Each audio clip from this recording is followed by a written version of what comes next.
Welcome back, folks, to the WP-Tonic show. This week in WordPress and SaaS, we've got a great guest. I know I do say that every week, but I actually really mean it this week.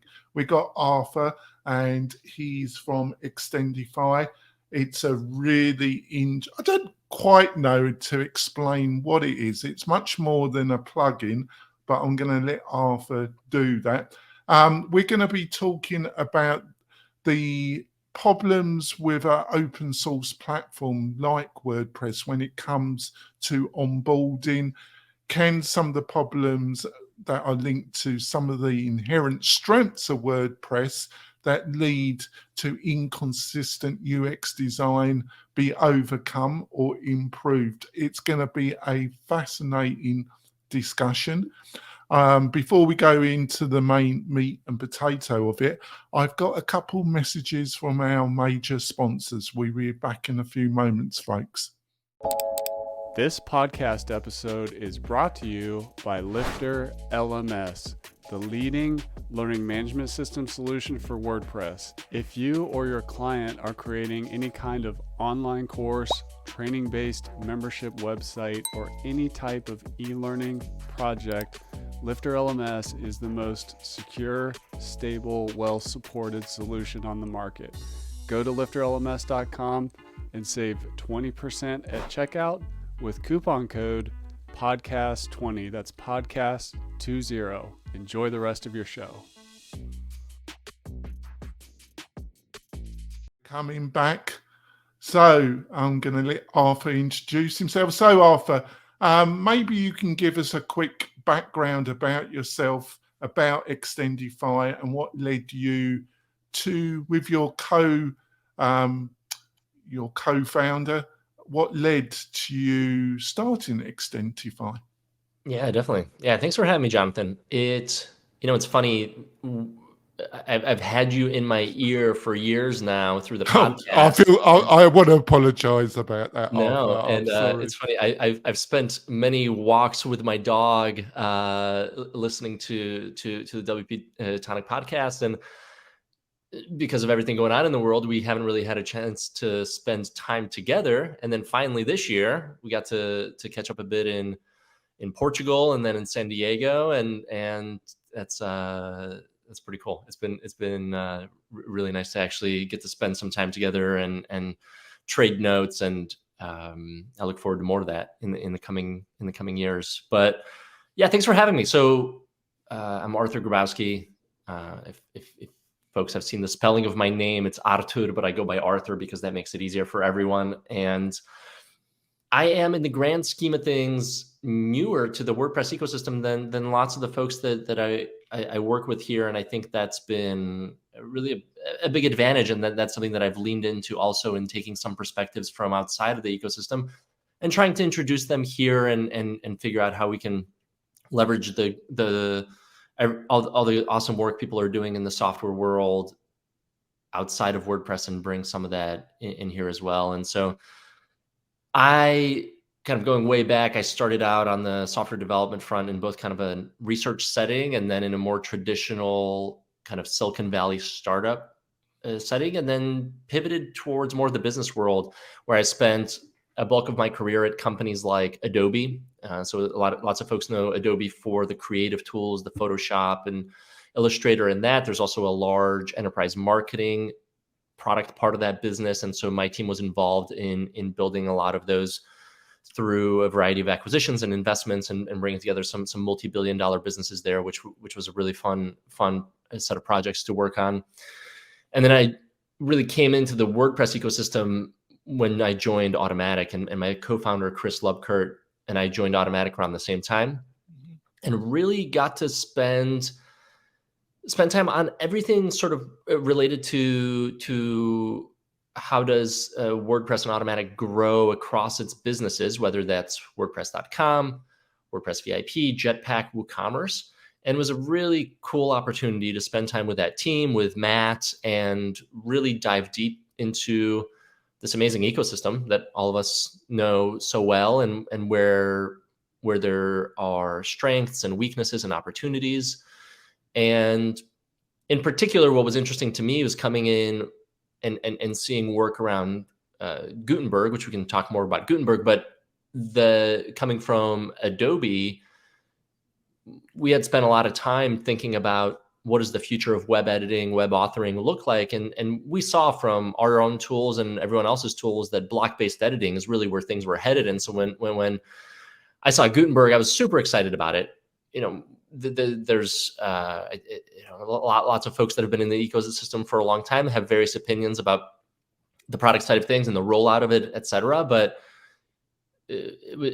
when I looked at WordPress and a state of the ecosystem where the base built-in editor was really very hard and limiting for average users, this looked like a huge step forward to me. And so anyway, this was kind of that initial deep dive into WordPress, and what Chris and I observed and decided to pursue was this state of for the average kind of new user to WordPress, for whom WordPress remains challenging. We saw an opportunity to leverage Gutenberg and build a set of solutions on top of WordPress to make it a almost kind of like a Wix-like experience, an experience that is easy to get started, be successful in building a digital experience. And we decided to build those tools specifically for WordPress hosts, so that as a way to deliver those experiences to users when a user first signs up for WordPress and before a user has a chance to fail. That is like an important component of what we're doing. Is we didn't want to just build another plugin that users kind of stumble into. We wanted to build a set of services and experiences for WordPress hosts to deliver to their users, so that they can offer this world-class SaaS-like website building experience on top of core WordPress, and do it in a way that decreases their churn, grows that host's revenue, and makes everyone successful at the end of the day. That's fantastic, Arthur. A follow-through question. Basically, I think Jetpack was seen as a solution to some of the inconsistencies and onboarding feedback which they were probably receiving. That was the strong impression. I'm not for sure, but that was the strong impression. I think that, and this is based solely, I've had no quantified internal information. This is totally just my opinion. I feel that that's been given up on. I think the idea that Jetpack was going to help in solving some of the onboarding UX consistent problems has been given up on. That's my impression. And I think you've got two ways of making. Either you find a niche in WordPress and you build. I'm focusing on plugins. You find a niche and you can make a really good living still if you find a niche, because the WordPress platform is so enormous. Or you can really try and solve something that's really difficult, and you're going big, and you're trying to solve something that's really difficult, and obviously you're going big with it. So I really admire you attempting this, because that was a little bit long-winded, but so I presume that is the significant problem that you're trying to solve with Extendify, is of all its strengths that WordPress brings to the table, one of its biggest weaknesses is the onboarding experience, in my opinion. I presume, and you seem to be saying that is what you're attempting to try and make better. First of all, obviously you come to the conclusion that it is a big problem. Obviously you've come to the conclusion that it can be improved quite a bit. Yeah, that's right. There's a lot there. I'll say that onboarding it's a big term, and I think a lot goes into it. Yeah. I think that there are elements of onboarding that core will address, but because WordPress has to serve so many different use cases, so many different types of users. It will never become an overly opinionated experience that really meets the expectations of this small and medium business user that we're primarily serving. That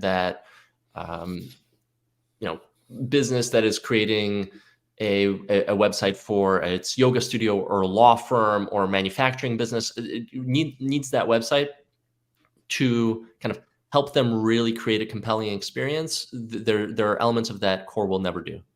And onboarding there is that initial first touch experience, which for us, that is a product we call Extendify Launch. And this is, again, one of these products that a host anywhere in the world can come in and work with us, partner with us to offer that onboarding experience for their users. And when they do, it is this seamless experience where a host redirects their users to WordPress. We will take over that initial first touch experience and onboard those users in a goal-based onboarding, which means we're not just offering pretty designs. We ask a user, what are you trying to achieve with your website? And if they tell us that they are trying to schedule events or appointments or sell products, et cetera, we will deliver to them different designs, different functional components, and really make something that it feels really bespoke to that user. And importantly, it is the websites that we onboard users to are built 100% with core Gutenberg components. We don't have our own page editor. We don't have our own blocks even. And what's important there is we think core is amazing, and we want to just make core more usable for that average user, which means we'll get the user started with that initial launch experience. But then after they get through that, they are just using the core editor. If they need support with something, if they need help, they're just looking for help with how to use the block editor or how to use site editing. They're not looking for, hey, how do I do this Extendify thing? And that's really important to us. But then I think onboarding goes beyond just that. What is that first touch experience of going from 0 to a site that's like 80% ready? How do we keep going? And there we have two other modules to Extendify. One is called Assist, which is, you can think of as this smart contextual to-do list of what is the next most important thing for this website owner to create. And we still think of that as an extension of onboarding, because Extendify Assist lives with you throughout the life cycle of your website. It is what you use to set up some of the initial stuff like upload a logo, an icon, change the site tag. We guide users through all of that, uploading images, all that stuff. But then we'll guide users through things they're going to be doing 3 months down the road, and that they shouldn't have to think about day one of creating their website, but they will need to think about 3 months down the line.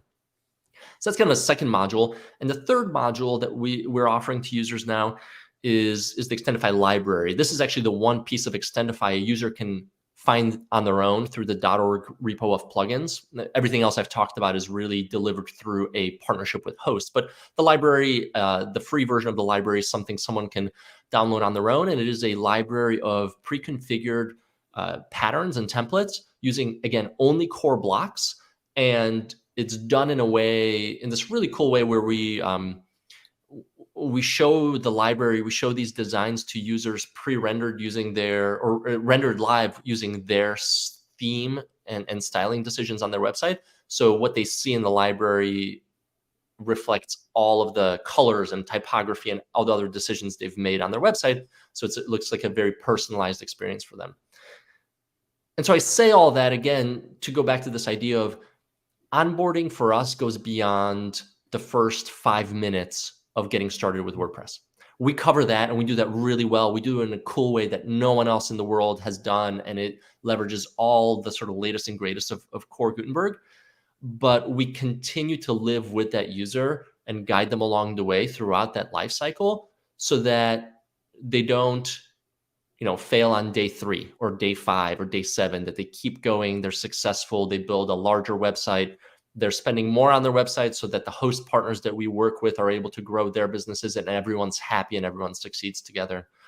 And when you think about all of that put together, there's no way core is going to do that. there, and if core chips away at little pieces of it, we'll just we'll leverage that. Like, we don't need to replicate what core is doing. We're contributors to core through Five for the Future. We love what core is doing, but all this other stuff, that added kind of like value layer for getting small, medium business websites up and running and continuing to grow, that's really where we're leaning in and have a real advantage in the experience that we're building. Yeah, just to wrap up the discussion before we go for our mid-break, I see that obviously there's some enormous hosting companies, GoDaddy, WP Engine, Liquid Web. It's a very fragmented market, though, when you actually look at the statistics. But I see it playing out, and which is what WP-Tonic is. We're a hosting boutique solution. And this is how I see it. I see you have your giants like GoDaddy, but I see there being a host of what I, in my own mind, call Arthur boutique hosting providers. And that traditionally, it's been there a little bit, but they've utilized multi-site to provide that. And in my mind, and I'm not having a go, you end up with a kind of SaaS WordPress solution with all the negative sides of a SaaS product, of lack of ownership, not having any flexibility to utilize all the power of all those 60,000 plugins that are available out there. But I see that there's a middle ground between boutique hosting providers that are not utilizing multi-site and the non-specialized hosting providers. What do you think of what I've just outlined? Do you think I'm on the right track, or do you think I'm deluding myself? I think it highlights what's so cool about WordPress is you can do a little bit of everything. You can create a kind of WordPress as a service solution, specifically targeting, learning management or some sort of, nonprofit website sector, et cetera. You can do all that. I think that's really cool, and it reflects the flexibility of WordPress. I think as long as users know what they're signing up for, that's great. I think to your point, I think it's possible for someone to create an experience that's not transparent to users about exactly what they're getting. But I think one of our core beliefs with building so closely on top of core WordPress and not introducing separate components, et cetera, into the Extendify experience has been, we want to get users every advantage in being successful in creating their WordPress website, but we don't want to limit them in any way, which means because we only use core components, Extendify websites are compatible with every WordPress website. And so all those 60,000 plugins that you describe, all of them work. As long as they work with the latest versions of WordPress, they work with Extendify. And that's that's important to us. But what I will also say is, as much as the plugin repo of 60,000 plugins is an advantage of WordPress, it's also an issue. And I'm not saying anything new. Lots of people have said this too, right? There's the variability in quality, in support levels, et cetera, is massive, and that's very hard for new users to navigate. It's a flea market, isn't it? It is. That's right. You don't know who's working on it, where it came from, et cetera, whether it's someone's side project they just created for themselves and it happened to blow up, or if it's a real company behind it. And I will say that is a place where we also believe it is our responsibility to guide users to better decisions around what functionality they use.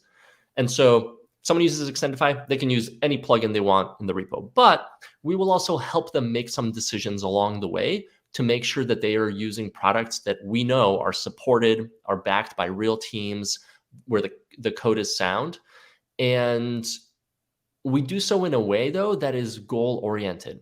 I think what's lost sometimes in a community of developers who really have a deep understanding of how things work in WordPress is that a brand new user coming to WordPress who wants, for example, to start up a newsletter, they're not thinking about the fact that they need a contact form to collect information, email addresses and names. Then they need some sort of CRM to manage all those contacts and lists, et cetera, essentially some sort of list management solution. And then they need some sort of email sending solution to actually send those out. And there are multiple components associated with this. A new user coming to WordPress doesn't know that, right? They just want to send a newsletter. And so for us, we don't ask a user if they want a contact form. We ask a user what their goal is. And if their goal is to build a newsletter email list, we will bring in the right components that together solve that problem based on the goal the user told us about. And the user can always swap out any of those components. It's all still all open source. It's still all flexible. But by focusing on, there's this term often used in software and elsewhere of jobs to be done. We think about the job to be done. And if the job to be done is to help a user engage with their customers through email, we will solve that job to be done with the right components, with plugins that we know are scalable, backed by real companies, so the user doesn't have to make that decision. And so in doing this, we kind of leveraged the best of both worlds. We have this repo of 60,000 plugins to pick the best from that we know will solve the problem for a user, but we also get to curate and make sure that that user is going to be successful. That's fantastic. I've got a follow-up question of what you just said, but we can leave that for the second half. We're going for our break, folks. We'll be back in a few moments. We're coming back. I just want to point out, you just listened to some of our great sponsors. If you go to WP-Tonic/deals, there's some exclusive offers only offered to you, the WP-Tonic listener and viewer, from our sponsors. Plus, I have a list of recommendations of plugins for Pacific solutions that have all been tested by myself personally, and I think they're the best. They're all listed on that page. They are affiliate links as well, but they are under my personal recommendation as well. Like I say, you can get all those goodies by going over to WP-Tonic/deals. Plus, you can sign up for the WP-Tonic newsletter, which you get in your inbox every week, which is just a fabulous newsletter. And you can sample my insights around WordPress and tech. I totally agree and followed what you were saying in the first half of the show, but you're also putting a really big target on your back, you and your company, because obviously recommending what you see honestly as the best solution means you're excluding somebody else. And when they find out that you're excluding them from that list, you become not their friends. They are somebody that doesn't say hello to you at a WordCamp. They walk past you without saying hello. You're no longer part of their WordPress community, Arthur. How you seem a very nice person, very businesslike, but I would imagine there's been some conversations going your way, and as you build this business, I would imagine these conversations are going to get a bit more intense. Have you rationalized that in your own mind, not being very popular with a few people? Yeah, I think we will be quite popular with lots of folks. There's just generally speaking, I think one of the things that's been so energizing is how supportive the community has been of what we're doing, because our goal essentially, so our overarching goal is we want to make our direct customer is a WordPress host, and we want to, through our partners, the WordPress hosts that we partner with, we want to make WordPress users more successful. If WordPress users are more successful, then they stay in WordPress instead of churning to Wix or Shopify or Squarespace. And so our end goal, our North Star, our mission of making those users successful and thus making those host partners successful keeps more users in the space so they can buy more plugins, spend more money on developer services, spend more money on hosting, and instead of those valuable users going elsewhere. And we know from our host partners that when users fail in WordPress, they then point their domains to Wix. I mean, that's where these users go. They're not going to another WordPress host. They're leaving the ecosystem. And so we're very aligned. It's why the community has been so supportive of what we're doing, because we're keeping people in WordPress and helping the WordPress ecosystem grow. Now, more specifically to your question around plugins, there are kind of two ways to answer that, why we're going to be supporting so many different plugins. One is using the example of a newsletter, as I was saying before, we can recommend different newsletter solutions for different use cases, because every product has its strengths. And so potentially a product has strength for someone who's using a newsletter is a writer and is doing a lot of kind of publishing, et cetera, versus maybe there's another newsletter that's better for sending deals and offers or something like that. Who knows what the case may be. But because of that, it doesn't mean that we're just picking one winner and that is the only company that's going to be recommended. The second part of this is, again, we work very closely with our host partners in making sure that they are successful in making their users successful. And so we've already had situations where we go to a host partner and we say that for these types of goals, we recommend these plugins, these solutions. And a host will tell us, oh, well, we actually already work with this other solution. We already have a great partnership with them. We love working with them. And so we honor that. And so we will recommend that solution in the situation so that that host can continue to build their business in the way that they want to. And so I think it's actually unlikely that we're going to say, hey, this is this plugin, the only one for all users in all use cases. And what's really powerful there is the more granular and specific we can be around why we are recommending a plugin in a certain situation, the higher quality leads we are bringing to that plugin.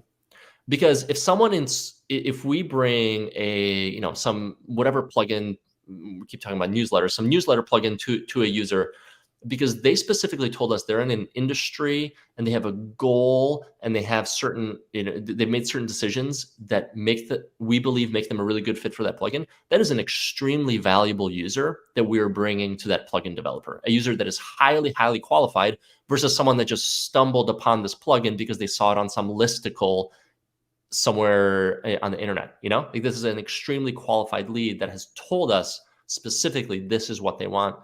And so because of that, we think we're going to be very, very close partners of the plugin developers, in addition to close partners of the WordPress hosts in building out their businesses as well. Yeah, I totally follow it. The only comment I would say is that Automattic and their linkage with WordPress.org, they have been adamant about not going into the business of curation. They've refused to go down that path for some ways understandable reasons, which I think I outlined to you, not becoming a target. Sure. But that's had consequences. And I think they felt that Jetpack, and they got criticism around Jetpack because some commentators thought it was a total takeover play of the whole ego. But I could see why they were attempting it. I think that, as I think you agreed, I think that semi-failed for various reasons. So I totally understand it, and it does need to be improved. But how do you improve it without causing a lot of drama? And let's face it, the WordPress community loves its drama, doesn't it? What I'll just say there, though, is whether you look at WordPress.com or other really high quality WordPress hosts,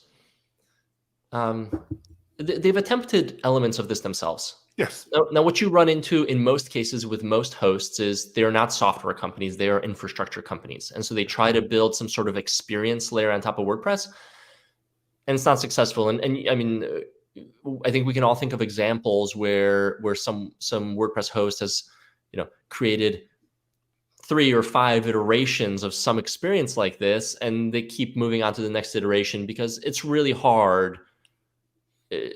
infrastructure companies have certain core competencies, certain things they're really good at, and trying to be a different type of company, a software service company at the same time, that's really hard, right? And so you'll see the same thing over and over again. Well, they'll bring in a new team to build a new experience, but it's still not successful. And so to your comment around, WordPress.org hasn't taken a certain position around curation. I think that's true, but hosts have. The problem is not all hosts, and actually most hosts, with the exception of maybe a handful or so, don't have the resources to do this themselves for their users. And really, by Extendify becoming the service layer, this experience layer for the entire WordPress hosting community, we're essentially democratizing great experiences for all WordPress hosts who don't have the resources, the teams, etc., to build these experiences themselves. No, that's when you did some outreach to me before we met at Porto, I quickly grasped what you were trying to do, and I've been impressed by what you and your founder and your team are trying to do, because this is not easy. If this was easy, other people would have done it. Doesn't mean it can't be done. I just think I am impressed with your ambition. Because this isn't easy. But the things that are worth normally doing aren't easy. We're going to wrap up the podcast part of the show. Arthur's agreed to stay on. You can watch all the interview on the WP-Tonic YouTube channel. Please go over there to watch the rest of the interview. And please give us a thumbs up and subscribe to the channel, because it does really help the podcast, the channel, and WP-Tonic to produce content like this. So, Arthur, what's the best way for people to find out more about you and Extendify? Yeah, absolutely. Extendify.com is the best way to learn more about the product.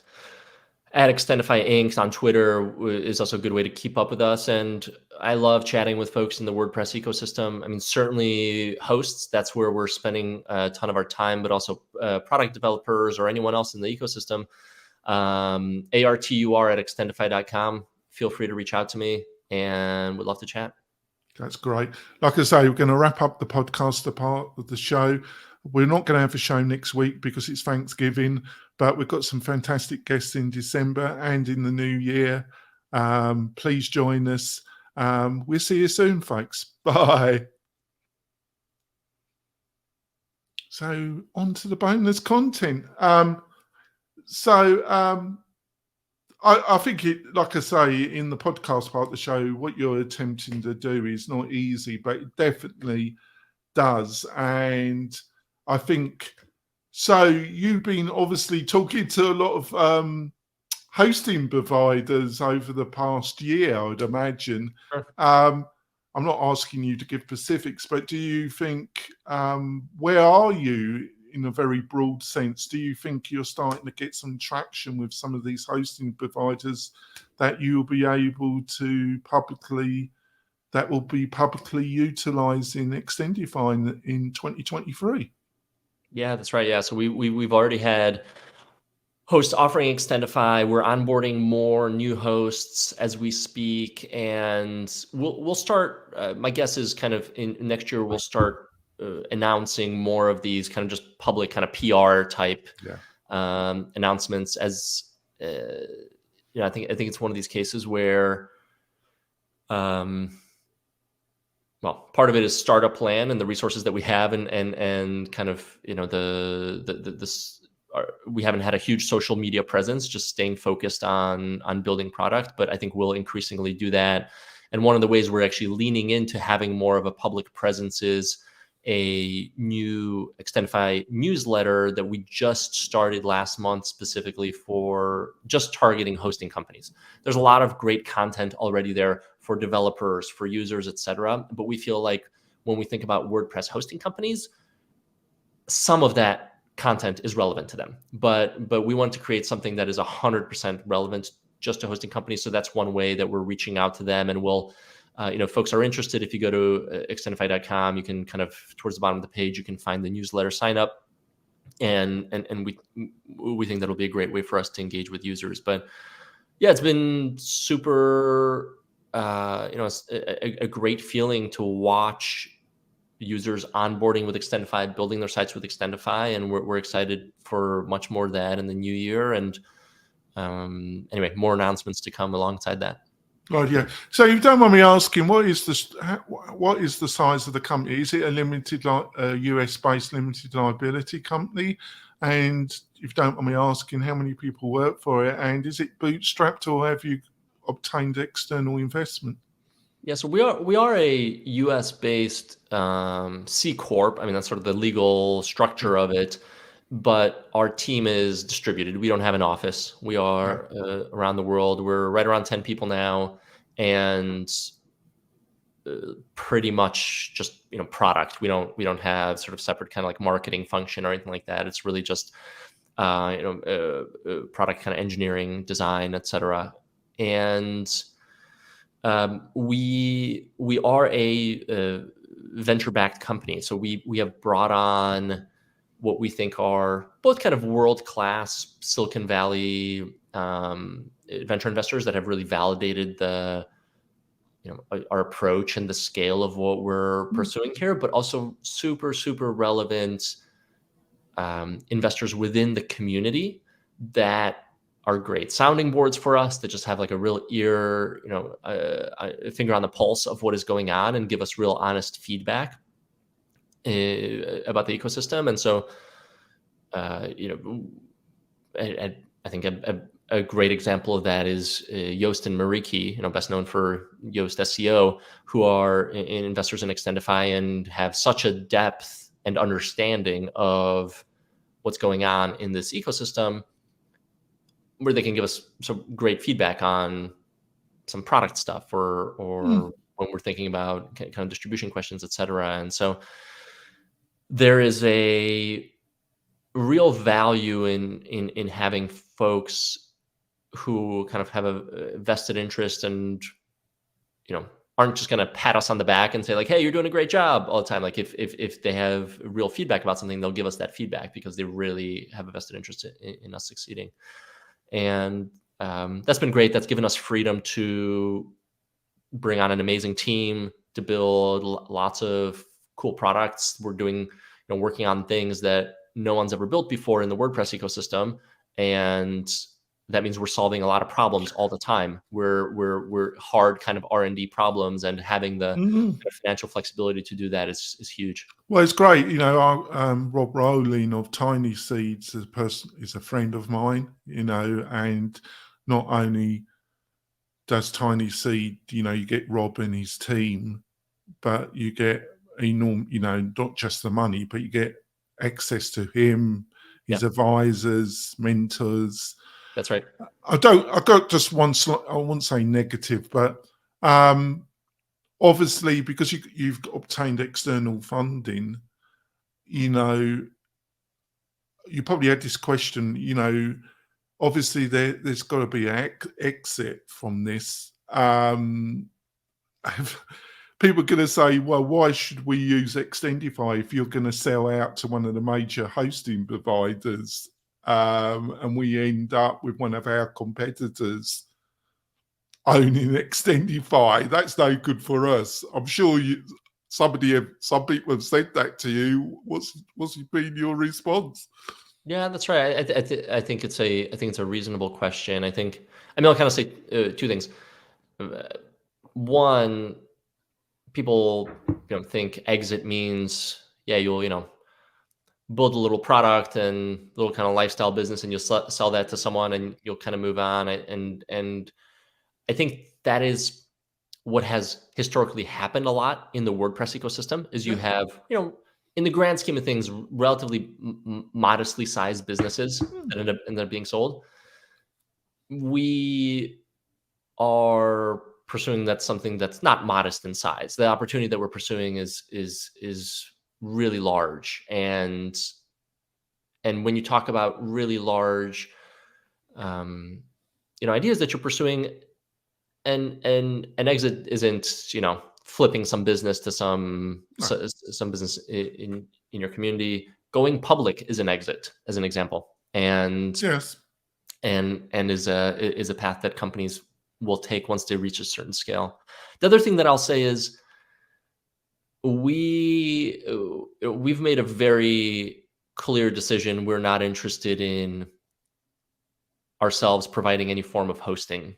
And I think our value is in being this service layer, this experience layer that lives across the WordPress ecosystem, as opposed to just taking one slice of the ecosystem and trying to build a solution for there. I think that's where the real value in Extendify lies. I think we've seen some companies in the WordPress ecosystem, some plugins all of a sudden offer their own hosting, and that's, I think, been to their own detriment. And we really view the value for us as being independent of all hosts. And if we become that layer that users come to know and trust, whatever host they work with, they know they're going to get a certain level of quality, a certain level of onboarding, etc. That's really what gets us excited. And I don't think that comes from us just serving a certain host, being part of a certain hosting party, but pursuing something larger. That's fair enough, Arthur. So how long, from initial idea to running the business, how long you and your founder, how long have you been, the business has been running now then? We've been doing it for a couple of years now, although the first bit was focused on the library, which is the standalone plugin you can actually go and download yourself from .org. And in building the library, we built a lot of the technology that powers the other components of Extendify. And so the library's been out there for a while. It's used by a lot of people, and it remains a key component of our product. But again, the technology part of it was really crucial for us, and is then the base for Extendify Launch and Assist, etc. So we've really in earnest been focused on the onboarding experience, etc., for maybe half of that time, and really made a lot of ground there, and delivering a product that our host partners are really excited to deliver to their users. So you said your experience in the podcaster part of the show, you've worked for some major Silicon Valley companies like Adobe and others, and then you moved to Automattic. What was your observation when it came to culture? Because obviously Automattic is a private company, but it's also a major, its founder and its linkage to an open source project is very deep and very connected. And that produces a very kind of different culture, I would imagine. Am I correct about that? And what's been your observation of the differences in practical terms that makes? Yeah, it has. I think an element of it is Automattic being distributed, and having been a distributed team from well before COVID, right? So all of a sudden during COVID, everyone was trying to catch up and figure out the same stuff. And so I think that manifests itself through, for example, I think a surprising amount of transparency across the organization, which I think is a really freeing way to operate, where sure, you've got your own product, you've got your own tasks that you're focused on, but if you're interested in something else going on elsewhere in the organization, you can access that. And I think that's very unusual for large kind of tech companies. And I think there's also a level of, maybe mobility is the right word, of folks moving between an individual contributor role versus a team lead role versus switching to a different part of the organization, that I think is also quite unique for Automattic as a company. I think maybe also related to the transparency, I'm not sure, but people kind of having access to what's going on in different areas of the company. I think a lot of that again comes down from Matt, and I think is unique and powerful, and part of the reason why people stick around at Automattic forever. I mean,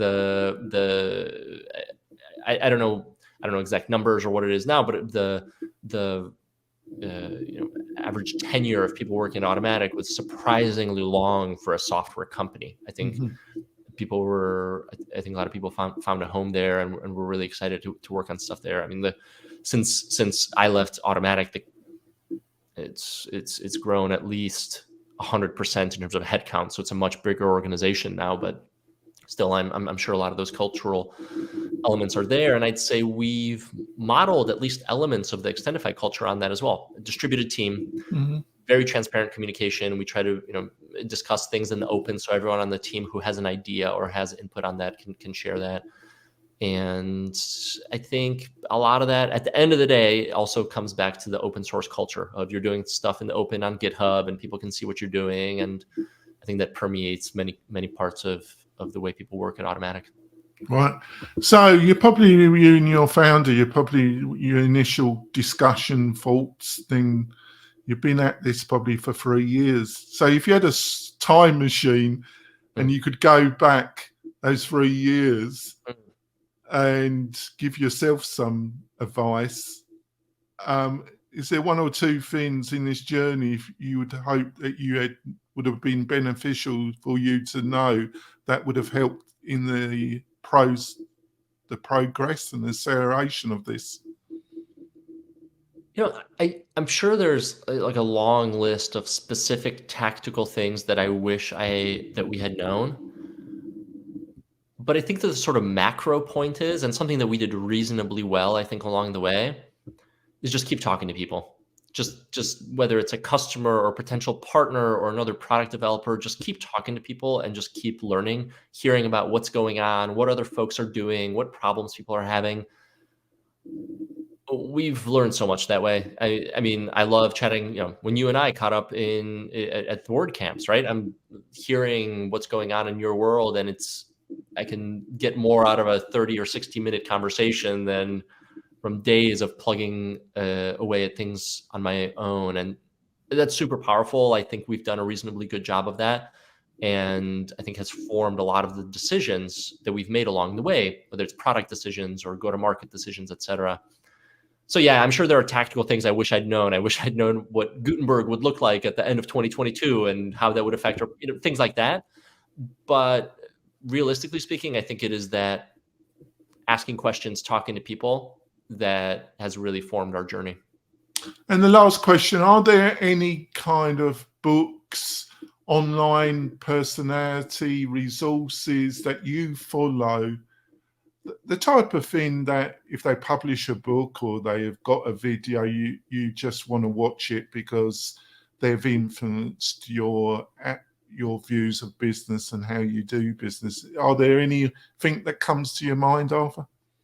Yeah, I'll mention Paul Graham. So for folks who are listening who are maybe deep in the sort of software startup culture, you may know Paul Graham very well. It may be a personality, and his content may be something that's already part of your sort of content diet. But I think a lot of people in the WordPress community aren't as deep into that world. And Paul Graham is a well-known kind of technologist, investor. He's behind the creation of Y Combinator, probably the best known incubator or startup accelerator.